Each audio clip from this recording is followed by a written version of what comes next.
Because I must detonate in 75 seconds. Well, now, put to this next question very carefully. What is your one purpose in life? To explode, of course. And you can only do it once, right? That is correct. And you wouldn't want to explode on the basis of false data, would you?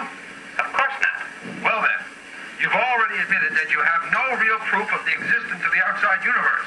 Yes, well... So you have no absolute proof that Sergeant Pinback ordered you to detonate. I recall distinctly the detonation order. My memory is good on matters like these. Of course you remember it, but all you're remembering is merely a series of sensory impulses which you now realize have no real definite connection with outside reality.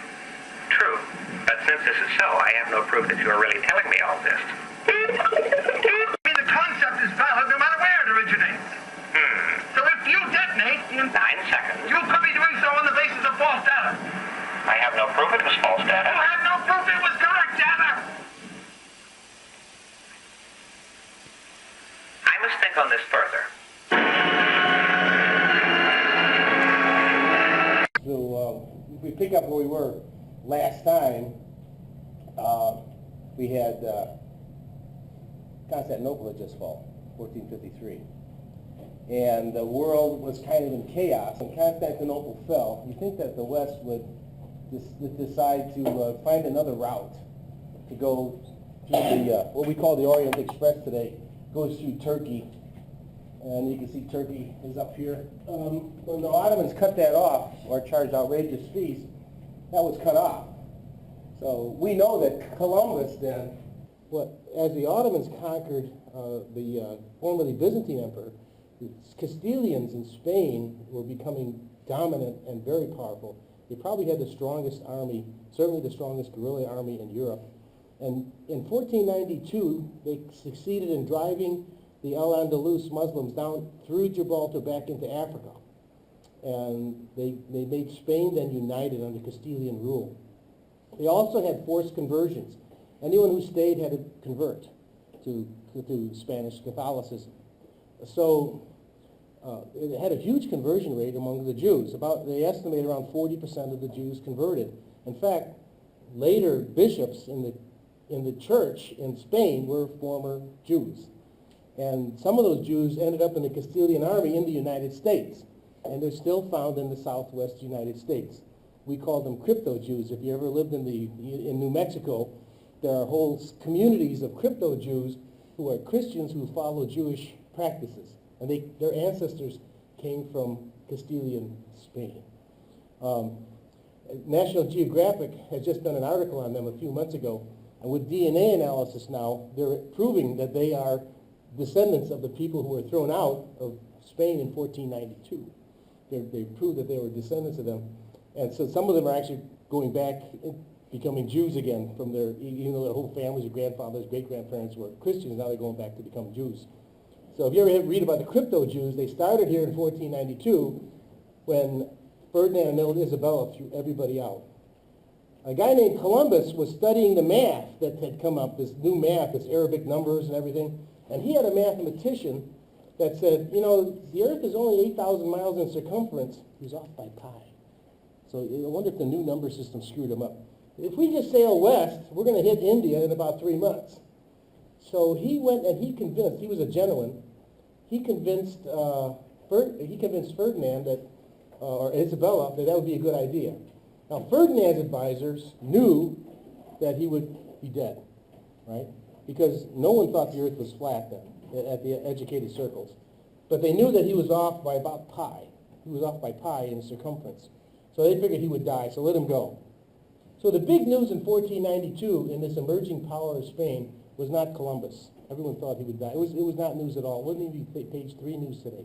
The big news was a Portuguese guy, Vasco da Gama, sailed around Africa, like so, around Africa, and went to India, loaded up his ship with goodies and spices and whatever they were trading with, came back, and arrived in port to great, great fanfare. The Portuguese now became the king of the seas. They took that title from the Northmen. Remember the Northmen are sailing all over the place, conquering everyone in their ships? Well, that title now went to the Portuguese. Go to the mission and we'll look at the Portuguese All the whalers, Portuguese whalers discovered all the islands way before Captain Cook. They were out there, sailing around. The Portuguese set up trading places along the coast of Africa, along the west coast of Africa. They became the slave trades centers for the Americas 100 years later. All the slaves were traded out of old Portuguese. So this was a big deal, and they put cannons on their boats, and they were sailing. For about 60 or 70 years, the Portuguese were king of the seas, until corruption basically pushed them back into the. There were still powers in South America. Brazil primarily settled by Portuguese slaves. The other big news in 1492, other than Columbus, was they expelled all the Jews and the Muslims who didn't convert. They expelled them all. So a legend has it that Columbus couldn't get out of port because the port was blocked by all the ships of Jews. Those Jews are called Sephardic Jews now, and they settled all over Europe, some in Italy. In fact, the first ghettos were in Rome, and some settled up in the Netherlands, and we'll see how that works out. And Spain then became a racially pure Visigoth society of Castilians, right? And when they entered the religious wars under Charles V as the dominant power in Europe, they caused utter chaos. Instead of Europe uniting and taking the territory back from the Ottomans, they fought amongst each other in probably the greatest war we've ever experienced percentage-wise. Maybe 150, 200 million people percentage-wise would have died today in those wars. Here in Bavaria, up here in Bavaria, there was a French soldier who was serving the Bavarian, and he got wounded. And when he's around 30 years old, or just before he was 30 years old, he received a series of visions. Isn't it kind of interesting how everyone around 30, when you're 30 years old, maybe you get some visions, you can start your own religion. Anyway, this guy got a series of visions from an angel, and the angel said, well, I know the world's in chaos. We have a new philosophy must come into being. Here's mathematics. Here's science, emerging science. And here's theology. Here's the Old Testament and the New Testament. Your job is to put them together. And he had a series of visions of 4 or 5 that convinced him. He was a brilliant young man. His name was Descartes. So we still use him today. So I'm not going to go much into his philosophy. It's called dualism. And it basically says that you have a soul, which is non-material, and that's feelings and everything comes out of that. And then you have a material side of you, objective side, your body. And that's kind of not in vogue today, but that was his philosophy that he came up with from the angel's instructions. But mathematically, he had to put it together also, because math was in chaos.